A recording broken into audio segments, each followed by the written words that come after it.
ரொம்ப பிடிக்கும்.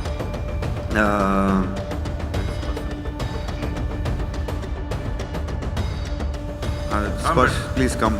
அப்பா கூப்பிட்றாரு. ஜூனியர் என்னோட சன். அவர் என்னை விட ஜாடி ஜாஸ்தி ஆயிடுச்சு.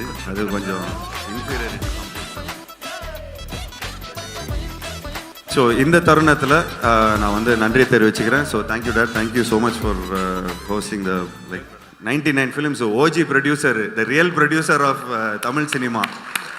One and only 99 films.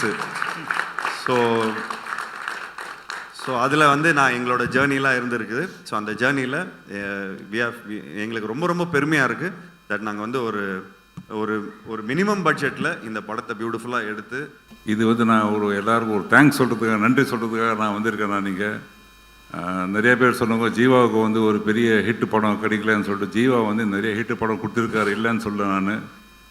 அதே நேரத்தில் வந்து நல்ல படங்களும் நடிச்சிருக்கார் அவர். அதில் சில படம் வந்து ஓடாமல் இருந்திருக்கலாம். இப்போ களத்தில் சந்திப்போ வந்து எனக்கு பிடிச்ச படங்கள் வந்து அந்த படமும் ஒரு அருமையான படம் அது. ஆனால் நான் எதிர்பார்த்த வெற்றி அந்த படத்துக்கு வரல. பட் ஆனால் இந்த களத்தில் சந்திப்பாக நான் வந்து எந்த படத்தில் வந்து நஷ்டாடியில் அந்த எனக்கு அந்த அந்த அளவுக்கு வந்து ஒரு பிஸ்னஸ் ஆகிடுச்சு எனக்கு. அது கண்ணன் சார் ரவி எடுத்த படம் மாதிரி ப்ராஃபிட் வரல, அது மட்டும் நான் சொல்லுவேன் நான். ஸோ அதாவது முக்கியமாக சொல்லணுன்னா கண்ணன் ரவி சார் தான் நான் நன்றி சொல்லணும். கண்ணன் ரவி சாரை பற்றி சொல்லணுன்னா நம்ம சதீஷ் வந்து எல்லாமே சொல்லிட்டாரு. திருப்பி நான் சொல்ல டைம் வேஸ்ட் பண்ணது விரும்பல நான்.